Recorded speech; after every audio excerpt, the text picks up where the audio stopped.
Lord of the Rings.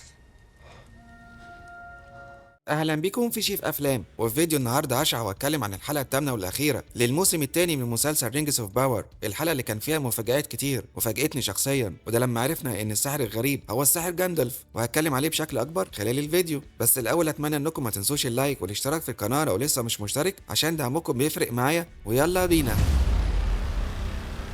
الحلقه الثامنه والاخيره اسمها شادو اند فليم او الظل والنار، والنار في اسم الحلقة واضح انهم يقصدوا بيه نار الوحش بلارج الموجود في اعماق جبل خزدوم، واللي الملك دورين الثالث فتح فتحة في الجبل خلاهم في مواجهة مباشرة معاه. وغالبا اللي المقصود بالظل هو ساورون، لما كليبريمبور قال له في خلال الحلقة انك ظل المرجس مش اكتر، وهو قال له كده عشان كان في الحلقة اللي فاتت ساورون كان بيحاول يعمل دور بريء قدامه اللي مرجس كان يعذبه وكان عايز يدمر الارض، وانه قال يعني ما كانش عاجبه. لكن لما اتكشفت الحقيقة لكليبريمبور وبقى فاهم شخصية ساورون، قال له انت ظل المرجس عشان بقى شايف الاتنين واحد مفيش اختلاف. والحلقة بتبتدي باننا نشوف الملك دورين عمال يحفر في الجبل بنفسه، وده عشان الخاتم بقى مسيطر عليه بشكل كامل، وابن دورين يروح له ويقول له اخلع الخاتم، لكن الملك ما يرضاش. وبعد ما الملك يقدر يفتح فتحه في الجبل بنشوف ان كل اعماقه من المثريل، بس دورين الابن يقول له انت قلت قبل كده ان الجبل ما كانش دايما ملك لينا، بس الملك يقول له بالخواتم هيكون ملكنا. وهنا بيظهر الوحش بلارج اللي بالصوت الناري بتاعه بيمسك في رجلين الملك دورين، وده حاجه تفكرنا لما سحب رجل جاندلف بنفس الشكل كده، بس اخيرا الملك دورين يفوق من سحر الخاتم ويخلعه ويضحي بنفسه عشان ينقذ ابنه والجبل كله، ونشوفه يهجم على بلارج في مشهد سلو موشن ولا اروع. ولو نلاحظ هنا ضربه الفاس بتاعت الملك عملت زي شوك ويف او انفجار لما خبط في السيف، وده عشان فاس الملك مصنوع من النسريل واللي قوي جدا في صد الهجمات. وهنا الملك دورين مات، بس اتسبب في انه يسد الفتحه من تاني على بلارج وينقذ ابنه والجبل. بعدين نرجع على رون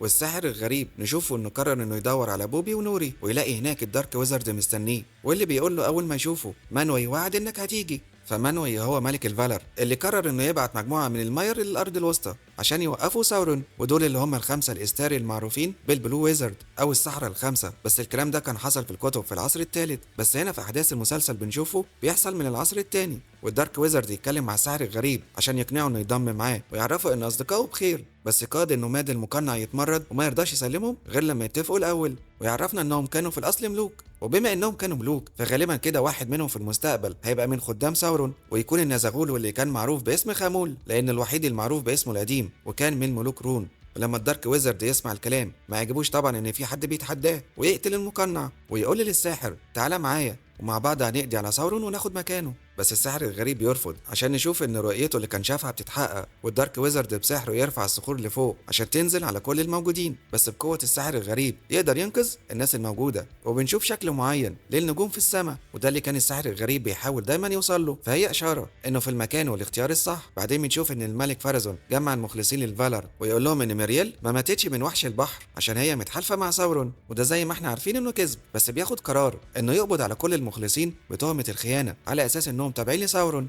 واخيرا بنت لينديل تحن شويه وتروح تحذره قبل ما يتقبض عليه، واللي بيروح يجري على ميريل عشان يقول لها تهرب معاه، بس هي ما ترضاش وتقول له انها مش هتسيب نومينور. وبنشوفها بتديله واحد من اشهر سيوف على مملكه الخواتم وهو سيف نارسيل، واللي كان اتعمل في العصور الاولى على ايد واحد من الاقزام اسمه تلكار، ونفس السيف هيبقى سبب بعدين في قطع صباع ساورون اللي فيها الخاتم، وده في حرب التحالف الاخيره. والسيف ده اللي هيبقى يستلمه اراجورن بعد كده ويحارب بيه في ختام الثلاثيه في ذا ريتيرن اوف ذا كينج، وده بعد ما السيف اتجمع من تاني عشان كان اتكسر في حرب التحالف. ونشوف ان الانديل يسيب نومينور زي ما حصل وشاف في قاره البلانتير. بعدين بنشوف اسليدور مع سيو، واللي فيه نظريات كتير تتكلم عن ان سيو ممكن يكون في المستقبل واحد من الملوك اللي هتلبس خاتم ساورون، بس هنا بتشاركوا ذكريات وفاه امهم. بعدين استر تدخل وتتكلم مع اسليدور وتعترف بحبها ليه وانها عايزه تبقى معاه. بعدين بنشوف كيمن بيقابل اسليدور واللي يبقى مصدوم انه لسه حي، بس بعد ما بيسلم عليه يعرفوا اللي حصل مع عيلته باختصار، وان ابوه ما بقاش هو قائد البحريه وهربان بتهمه الخيانه، وان فرزون ابوه هو الملك دلوقتي. بعدين كيمن يقول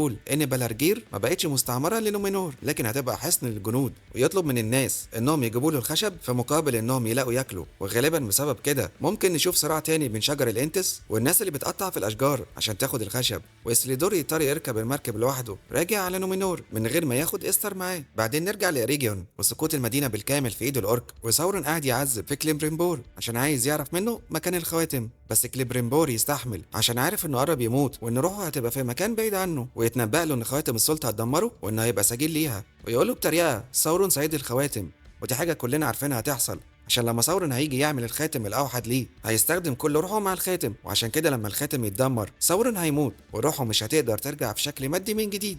وبنشوف نهاية كليبريمبور وهو يموت متعلق على العمود، يمكن مات بنفس الشكل اللي شافته الجلادريل في رؤيتها لما كان متعلق على الشجرة. ويمكن بكاء ثورون هنا عشان هو متأثر بموت واحد من أعظم حرفيين الجان، ودي حاجة ثورون يقدرها. بعدين بتشوف جلوج الأورك واللي كان مساعد لأدار يدخل ويتحالف مع ثورون، والجلادريل بتقع تاني في الأسر وتسلم نفسها عشان تقابل أدار، واللي بتلاقيه لابس الخاتم بتاعها ووشه رجع لشكل الجان اللي كان عليه في الأول. ودي حاجة أنا كنت توقعتها وقلتها في تحليلي للحلقة السابعة، فكنت قلت ممكن لو لابس الخاتم إنه يرجع لشكل الجان الأصلي. وهو هنا يعرفنا إنه ما كانش اسمه أدار، وإن اسم أدار أخده بعد ما بقى تابع لمورجوس، ويقلع الخاتم ويرجعه لجادرييل ويقول لها ساعديني في هزيمة ثورون، وإنه بعدها هيكون في سلام بين الأورك والجان. بعدين بنشوف مجموعة من الأورك شايلين جلوج على أساس إنه مصاب، واللي بيخدع أدار ويضربه بسكين في جنبه، وأدار يبقى مصدوم مش مصدق، وباقي الأورك تنزل في ضرب أدار ويقتلوه بنفس الطريقة اللي كانوا قتلوا بيها ثورون في أول حلقة في السيزون. وثورون يقف فيه يتفرج عليه لحد ما يموت، والجلادريل تبقى مش مصدقة اللي بيحصل، تدخل في فايت معاه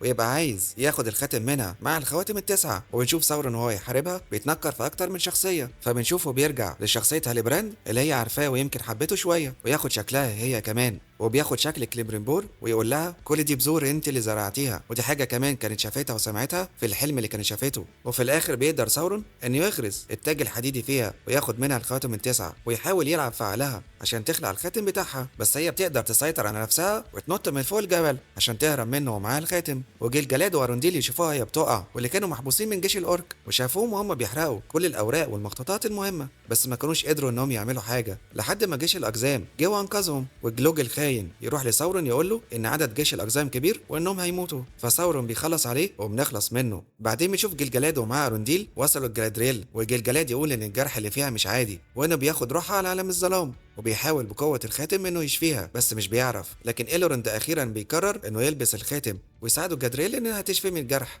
ولما بتفوق بتعرف انها في مكان اسمه ريفنديل، وده بقى مكان محمي بقوة خواتم الجان.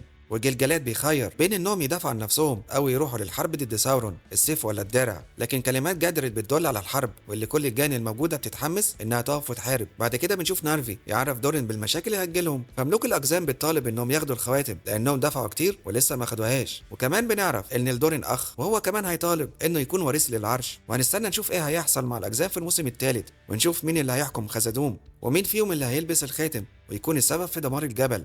واخر حاجه بنشوف الساحر الغريب اللي ما بقاش غريب خلاص لما ينادوه ويقولوا له جراند الف او الجان الضخم، واللي الاسم بعد كده هيبقى معروف بجاندولف. ونوري تقول له ان كل واحد محتاج يمشي في طريق مع نفسه، والساحر بيلاقي العصايه اللي هتبقى معاه دايما بعد كده، واللي احنا شفناها معاه في فيلم فيلوشيب اوف ذا رينج. وجاندولف بيروح على بيت توم بومبيديل عشان كان عارف انه جاي، ولو نلاحظ هو حاطط كوبايتين عشان كان عارف انه جاي. وجاندلف يعرف ان كل اللي كان فيه باختبار، وانه اختار صح بانه يختار الصداقه على حساب القوه. واخيرا بيكتشف اسمه ويقول لتوم انا هيبقى اسم معروف باسم جاندلف، وتوم يبتسم له.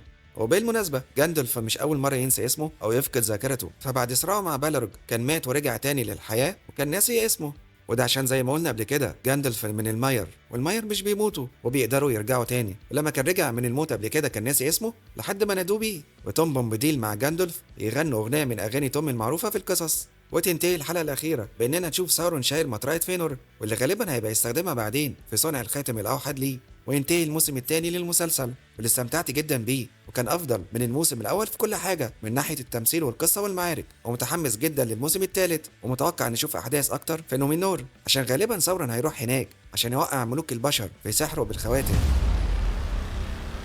وبس كده دي هتكون نهاية شرح وتحليلي للحلقة الأخيرة من مسلسل رينجز اوف باور أو خواتم السلطة، المسلسل المشتق من عالم مملكة الخواتم. واستنى أعرف رأيكم في التعليقات عن المسلسل ككل وفي الفيديو. وفي الآخر أتمنى إنكم ما تنسوش اللايك والاشتراك في القناة لو لسه مش مشترك، وتفعلوا جرس التنبيهات عشان يوصل لكم كل جديد. سلام.